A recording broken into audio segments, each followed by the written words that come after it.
പിതാവിൻ്റെയും പുത്രൻ്റെയും പരിശുദ്ധാത്മാവിൻ്റെയും നാമത്തിൽ ആമേൻ. പ്രിയപ്പെട്ടവരെ, ഇന്ന് നവംബർ 17 തിങ്കളാഴ്ച. അമ്മേ പരിശുദ്ധ അമ്മേ, അമ്മേ പരിശുദ്ധമേ, ദൈവമാതാവേ, കൃപാസനത്തിലൂടെ ഞങ്ങളുടെ ദേശത്തിനും അമ്മ മധ്യസ്ഥം തേടി തന്ന എല്ലാ അനുഗ്രഹങ്ങൾക്കും കൃപകൾക്കും ഞങ്ങളിപ്പോൾ ഹൃദയം നിറഞ്ഞ നന്ദി പറയുന്നു. അമ്മേ പരിശുദ്ധമേ, ദൈവമാതാവേ, 2004 ഡിസംബർ 7 ഉച്ചകഴിഞ്ഞ് 2:30 കൃപാസനത്തിൽ സംഭവിച്ച അമ്മയുടെ പ്രത്യക്ഷപ്പെടലിനെ കുറിച്ച് തിരുസഭയ്ക്ക് സമർപ്പിച്ചിരിക്കുന്ന പഠനരേഖകളുടെ മേൽ സഭാത്മകമായ പഠനം ആരംഭിക്കുവാൻ ഞങ്ങൾ പ്രാർത്ഥിക്കുന്നു.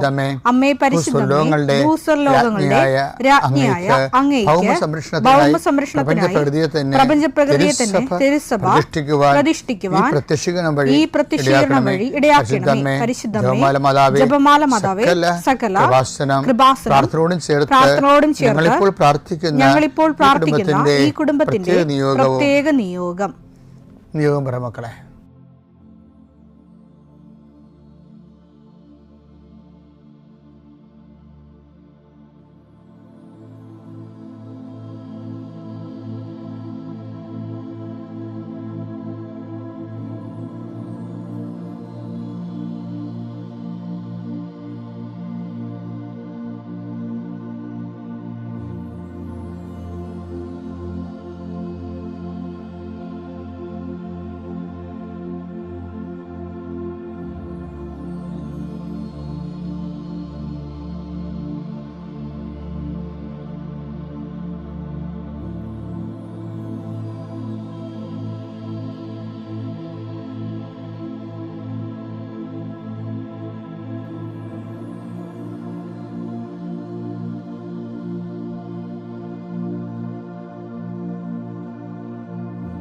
അമ്മയുടെ പ്രത്യക്ഷീകരണത്തിന്റെ ഈ അനുഗ്രഹവേളയിൽ ഞങ്ങൾക്ക് സാധിച്ചു തരുവാൻ കനിയണമേ.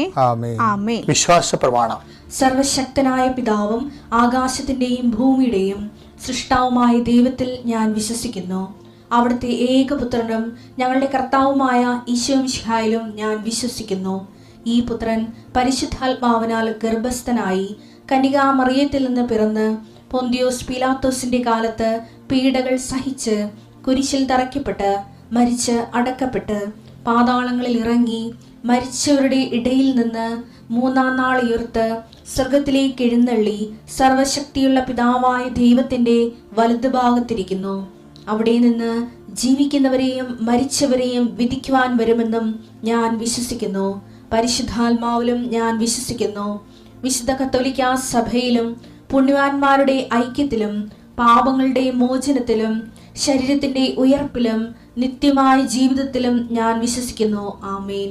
സ്വർഗ്ഗസ്ഥനായ ഞങ്ങളുടെ പിതാവേ, അങ്ങയുടെ നാമം പൂജിതമാകണമേ. അങ്ങയുടെ രാജ്യം വരണമേ.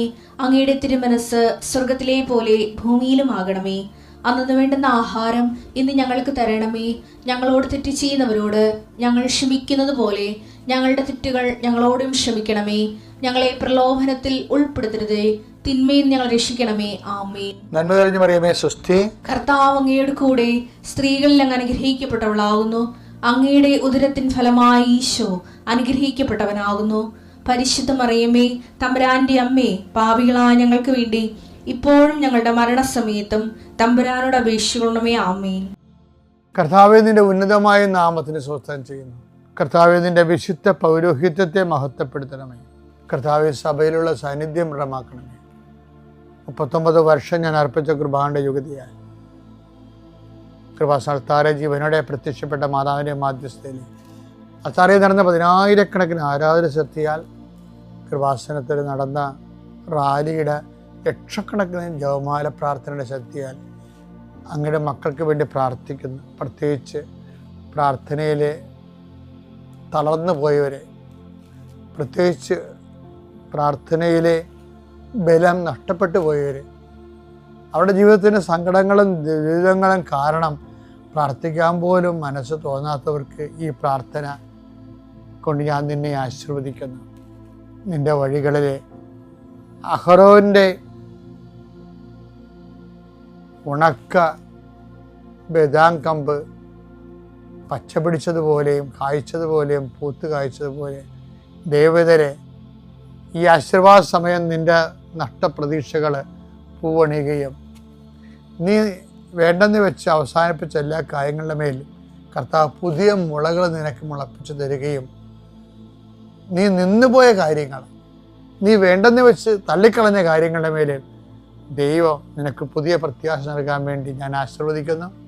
എൻ്റെ കർത്താവിൻ്റെ ഉന്നതമായ നാമത്തിൽ സഭയുടെ അധികാരത്തിൽ കുരിശടയാളത്തിൽ കൃപാസ്ഥാനത്താറെ ജീവനോടെ പ്രത്യക്ഷപ്പെട്ട മാതാവിൻ്റെ മധ്യസ്ഥത്തിന് രോഗപീഠകളെ ഈശ്വരനാമത്തിൽ സൗഖ്യം പ്രാപിക്കട്ടെ.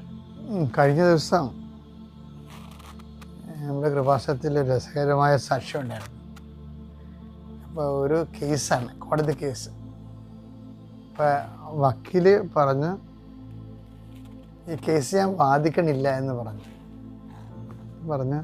കാരണം കേസ് തോക്കും, എൻ്റെ ഹിസ്റ്ററിയിൽ അങ്ങനെ തോറ്റ കേസ് ഇല്ല, അതെൻ്റെ റെപ്യൂട്ടേഷനെ ബാധിക്കുമെന്ന് പറഞ്ഞു. അപ്പോൾ ഇവർ പറഞ്ഞ് സാറേ ഞങ്ങൾക്ക് വേറെ ആരും ഇല്ല, പരിചയമുള്ള വിശ്വാസമുള്ള ആരും ഇല്ല. പിന്നെ നമ്മളെ കോടതി ചെന്ന് പെട്ടുപോവുകയും ചെയ്ത് പിന്നെ എന്ത് ചെയ്യും എന്ന്. അപ്പം അത് സത്യം പറഞ്ഞാൽ അവർ പറഞ്ഞത് ശരിയായിരുന്നു. അപ്പം കേസിൻ്റെ തലേ ദിവസം അവർ വന്ന് കൃപാസനത്തിൽ ഇരിക്കുകയാണ് മാതാവിൻ്റെ അടുത്ത്. നാളെ കേസാണല്ലോ. അപ്പോൾ കാര്യം അവർക്ക് ആരുമില്ല, വക്കീലും കൈ ഒഴിഞ്ഞല്ല, കേസ് തോക്കും, പിന്നെ മാതാവ് മാത്രമേ ഉള്ളൂ. അപ്പം ആ ഒരു ഉദ്ദേശത്തിലാണ് അവർ രാവിലെ തൊട്ട് വൈകുന്നേരം വരെ കൃപാസനത്തിൽ മാതാവിൻ്റെ മുഖത്ത് നോക്കി പ്രാർത്ഥിച്ചുകൊണ്ടിരിക്കുക. അപ്പം ഒരു 3:30 വക്കീൽ വിളിച്ചു വരാം. അപ്പം സാറേ എന്താ നാളല്ല കേസ്, ഞങ്ങൾക്കറിയാവേ, നിങ്ങൾ എവിടെയാണെന്ന് ചോദിച്ചു. ഞങ്ങൾ കൃപാസനത്തിലാണ്, നാളെ അല്ലേ കേസ്, ഞങ്ങൾക്കറിയാവേ. അപ്പോൾ വക്കീൽ പറയും അത് നാളെ അല്ല ഇന്നാണതെന്ന്, കേസ് ഇന്നാണ്. അപ്പോൾ അവർ ഞെട്ടിപ്പോയി, കേസ് ഇന്നാ? ആ നിങ്ങളുടെ കേസ് ഇന്നായിരുന്നു, നാളെയാണ് ഇവിടെ പോസ്റ്റ് ചെയ്തിരിക്കണമെങ്കിൽ കേസ് ഇന്നെടുത്ത് ആ കേസ് തള്ളിപ്പോ എന്ന് പറഞ്ഞു. ഇത് പറയുമ്പോൾ ഞാൻ ആൾക്കാരെ നിൽക്കണ്ടേ, ഞാൻ തന്നെ ഞെട്ടിപ്പോയി. ചില ആരുമില്ല എന്ന് അവർ പറഞ്ഞില്ലേ. ദൈവതിരുസന്നിധിയിൽ എപ്പോഴും നമ്മൾ ശ്രദ്ധിക്കേണ്ട ഒരു കാര്യമാണ്, നമുക്ക് ആരെങ്കിലും ഉണ്ടെങ്കിലും നിങ്ങൾ ആരും ഇല്ലെന്ന് പറയണം. അപ്പോൾ നിങ്ങൾക്ക് കള്ളം പറയണമെന്നാണ് അച്ഛൻ പറയണത്. അതല്ല, എല്ലാവരും ഉള്ളപ്പോഴും ഇല്ലാത്തതുപോലെ ആയിരിക്കണം ദൈവതിരുസന്നിധിയിൽ ഒരു വിഷയം റിലേ ചെയ്യേണ്ടത്. കാര്യം വചനത്തിൻ്റെ ഒരു പോക്കൊക്കെ അങ്ങനെയാണ്. നിങ്ങളെ പ്രഭുക്കന്മാർ ആശ്രയിക്കരുത്, രക്ഷ നേടാൻ കഴിയാത്ത മനുഷ്യരിൽ അഭയം തേടരുത്. സങ്കീർത്തനം 118 8 9 വാക്യങ്ങൾ. മനുഷ്യനിൽ ആശ്രയിക്കുന്നതിനേക്കാൾ കർത്താവിൽ അഭയം തേടുന്നത് നല്ലത്. കർത്താവിൽ അഭയം തേടുന്നതാണ് നല്ലത്. പ്രഭുക്കന്മാരിൽ ആശ്രയിക്കുന്നതിനേക്കാൾ കർത്താവിൽ അഭയം തേടുന്നത് നല്ലത്. കർത്താവിൽ അഭയം തേടുന്നതാണ് നല്ലത്. അപ്പം എന്ത് വിഷയം എന്ന് പറഞ്ഞാൽ നമ്മൾ മനുഷ്യന്മാരിൽ ആശ്രയിക്കുന്നതല്ല പറയണത്. അതായത് ദൈവത്തിൻ്റെ സ്ഥാനം മനുഷ്യന്മാർക്ക് കൊടുക്കരുത്. അങ്ങനെ കൊടുത്താലേ കുഴപ്പമെന്ന് വെച്ച് കഴിഞ്ഞാൽ നിങ്ങളുടെ പ്രാർത്ഥന, നിങ്ങളുടെ റിലയൻസ് ഇല്ലേ, നിങ്ങളുടെ അവലംബങ്ങളിൽ ദൈവത്തിൽ നമുക്ക് ചെറിയ പറയുക താൻ പാതി ദൈവം പാതി എന്നൊക്കെ പറയില്ല. പറയാൻ ഭംഗിയാണെങ്കിലും ഈ സംഭവം വർക്കൗട്ട് ചിലപ്പോൾ ചെയ്യത്തില്ല. ഇപ്പം ഞാനും അപ്പം നിങ്ങൾ ചോദിക്കും നമ്മൾ അധ്വാനിക്കണ്ടേ, അല്ലാതെ വെറുതെ പ്രാർത്ഥിച്ചാൽ മതിയാ എന്ന് ആ അർത്ഥത്തിലല്ല ഞാൻ പറഞ്ഞത്.